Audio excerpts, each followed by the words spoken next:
So again, welcome everyone. So this is a parallel session 9.2 on mathematical statistical and data science. I'm your host, May Lim, and joining me will be Damien Dailisan as our co-host. Hi, everyone. So just a few notes. Feel free to send your questions throughout the talk via the chat session. And for those on YouTube, just do it over live chat. We'll keep track of them, and then we have 2 Q&A sessions. So, which runs after every 3 speakers have finished their talks.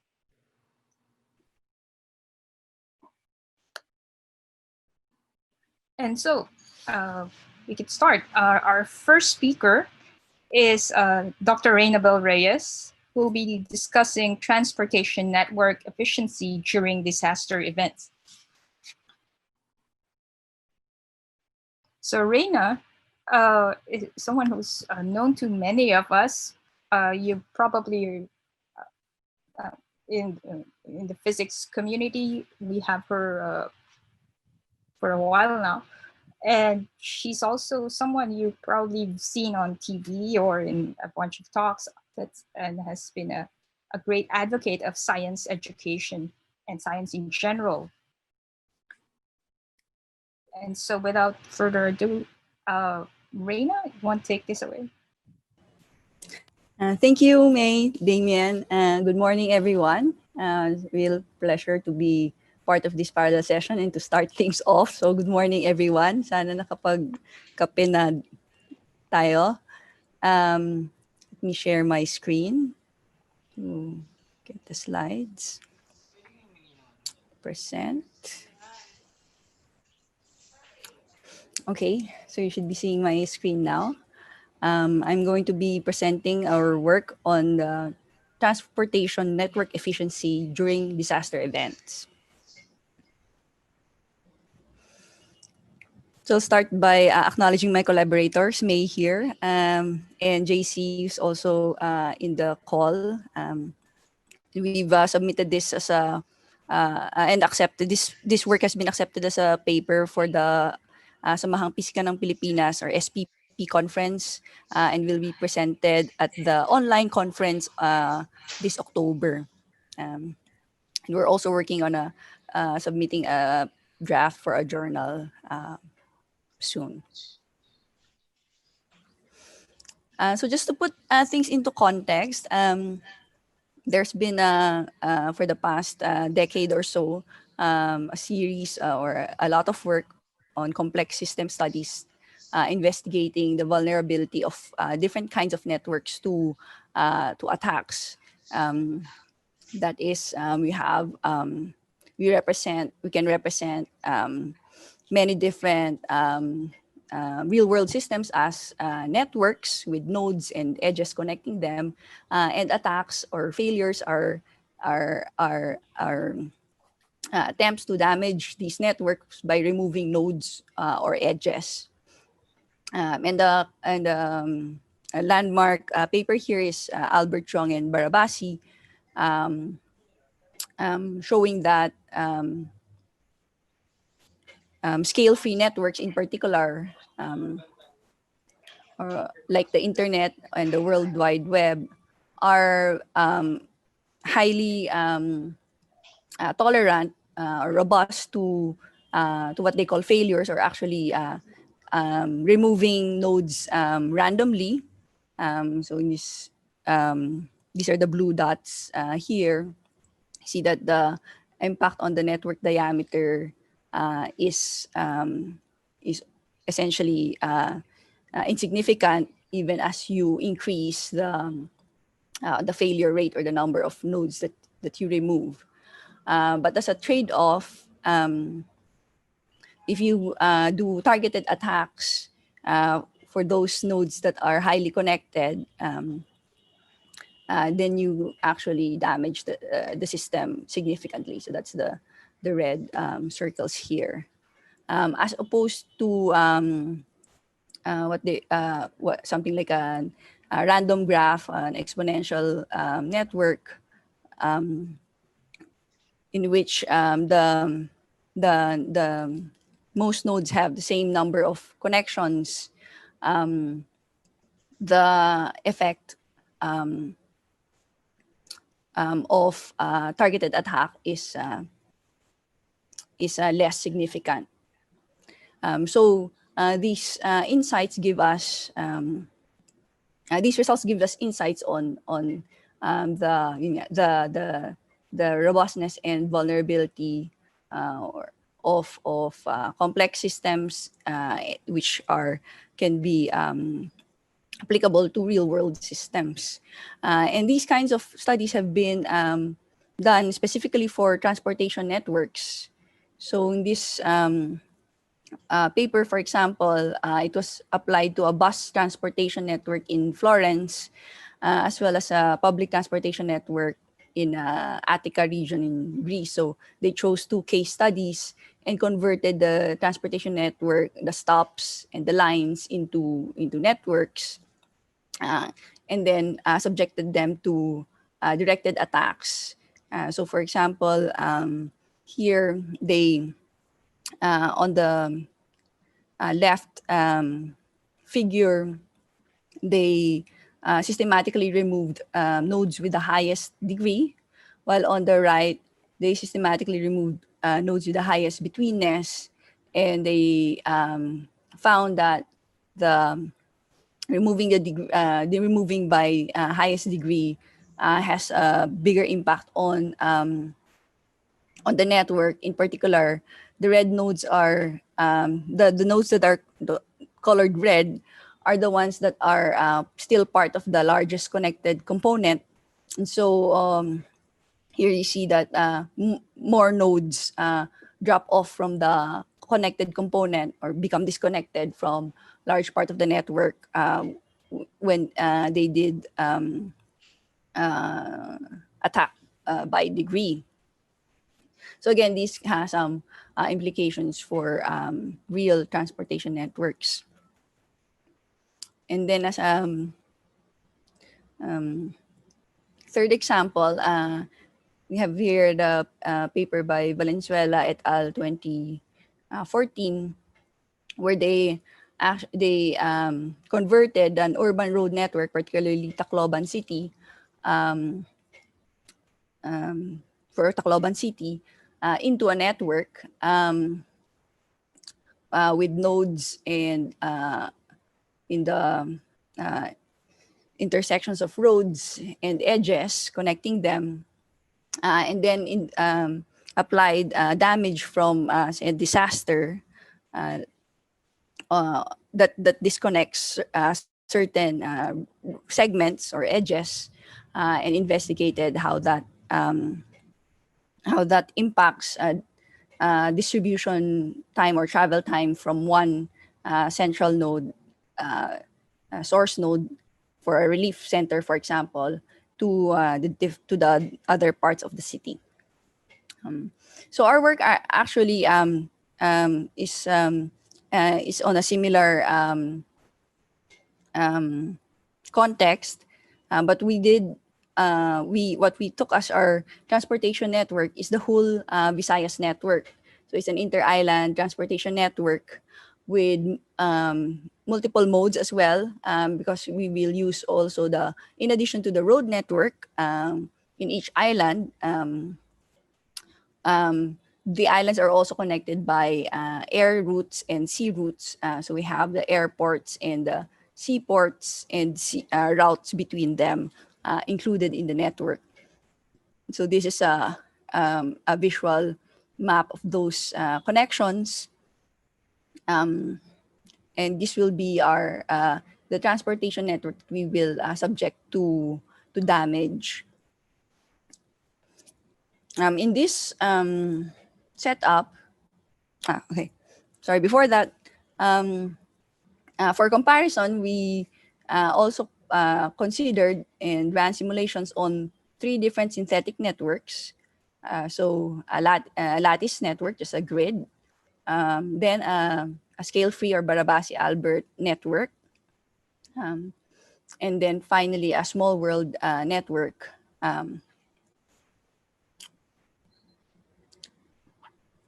Where you have nodes, you have connections linking nodes that are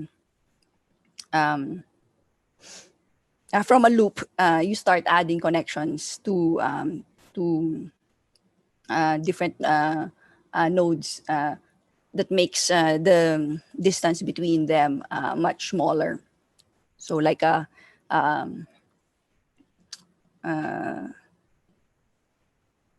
social media networks. So even here, you can see visually that out of the three synthetic networks, the small world looks you can imagine that it looks like or similar to at least a road network or a transportation network because of the connections here. This foreshadows the results that we will find. Okay.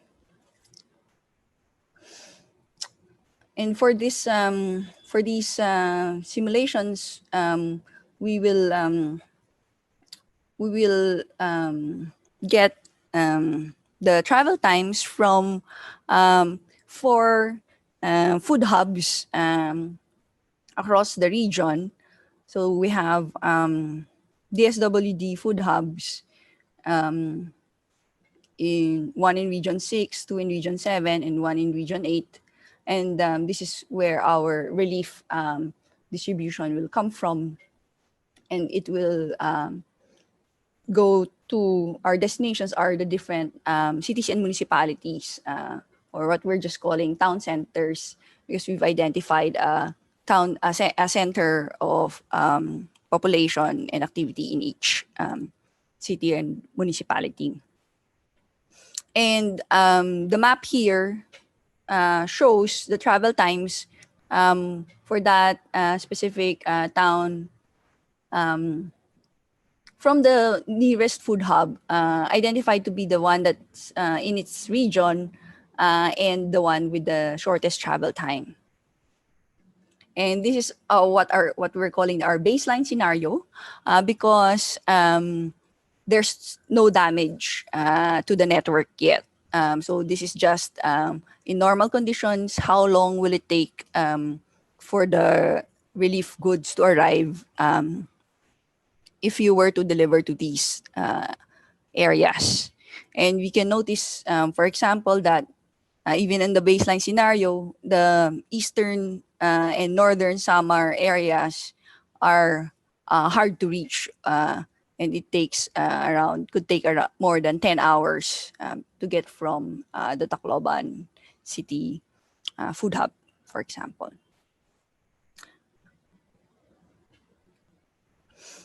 And on this baseline, we apply our attack by randomly removing nodes, damaging them, and along this simulated typhoon path. So what is shown here as an illustrative example is the one trial for damage of 0.5% of all nodes. So that's what we're calling letter D. And we ran scenarios for a range of percentages from 0, which is the baseline, up to 50% of the nodes removed with 100 trials each. And now I will show the results. We're showing plots here of the cumulative percentage of towns reached within an elapsed time. So over time, of course, you get to reach more and more of the towns. In the baseline scenario, you get to 100%. as you can see here, as we increase the percentage of nodes damaged, so this is the different curves here. Of course, the percentage of towns reached also goes down for a given time. And even with a very large time, or even in infinite time, you cannot reach all nodes, meaning there are a significant percentage of nodes that are also that become disconnected from the network itself, so they cannot be reached by the network after damage. And you can see that that behavior follows through for all these different as you increase the percentage of nodes damaged. Here, we also define the characteristic time, T naught, to be the time when 80% of the town centers are reached. So for Visayas, it is 6 hours at T over T naught of 1. Now, for a comparison, we will look now at the results of the different model or synthetic networks that we've chosen to have similar size and number of nodes, edges, and degrees as the Visayas Transportation Network. And what we see is that for the lattice network, it's very robust in the sense that you can still reach towns even with a high degree of damage because each node has 4 edges, and if you remove 3 out of 4 of them, it can still be reached. We see only a significant impact at greater than 40% of the nodes damaged. And then it falls off drastically at 50%.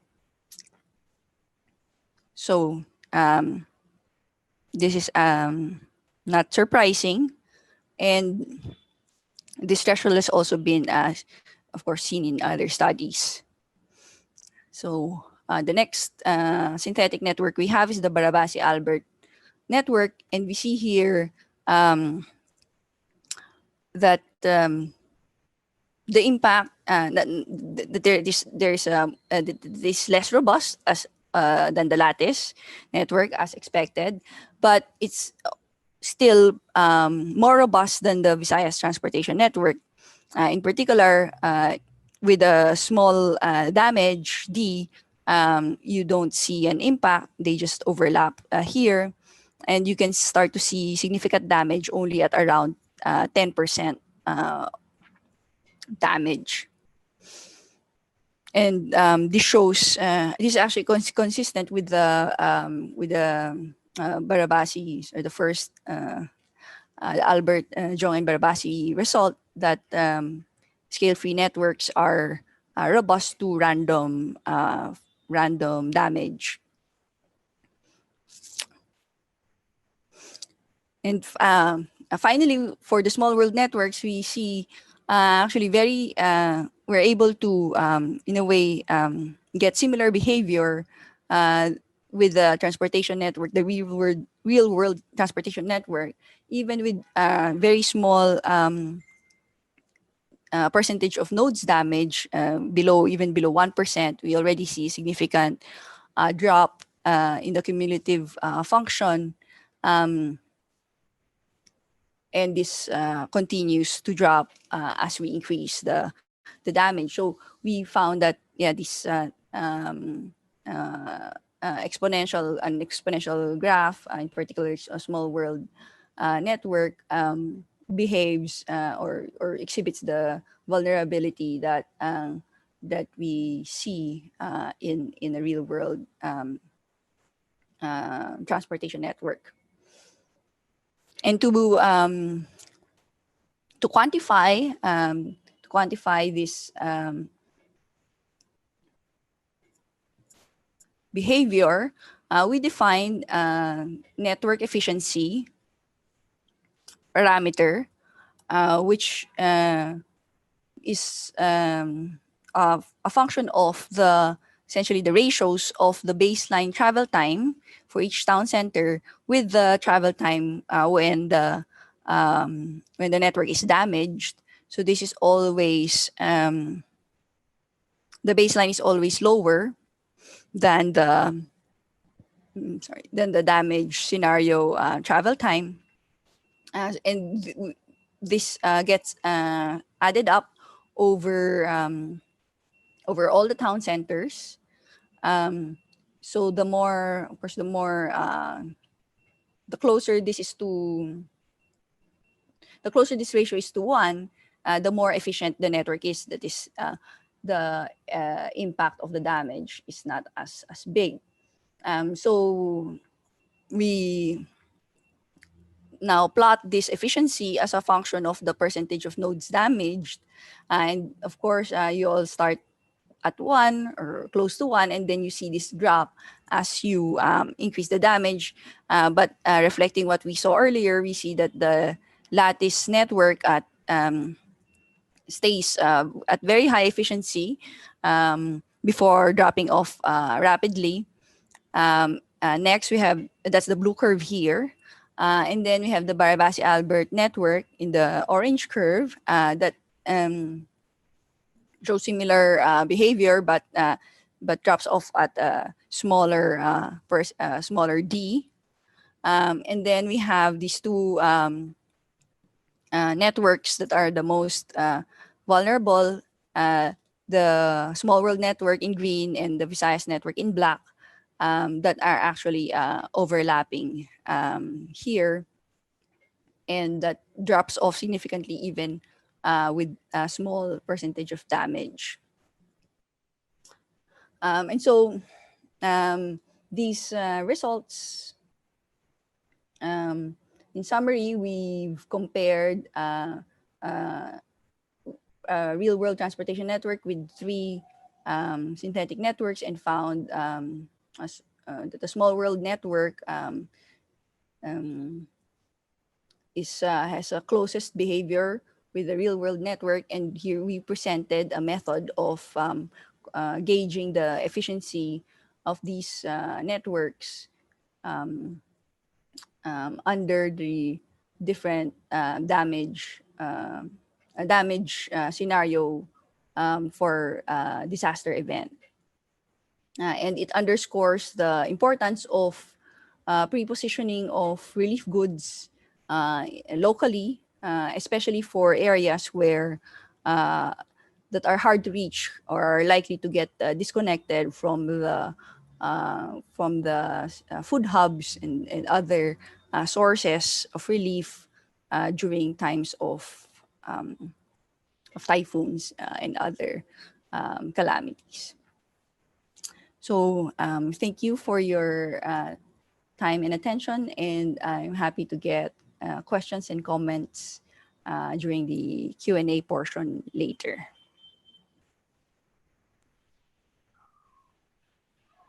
Okay. Thanks a lot, Reina. We'll see you again in a bit. All right.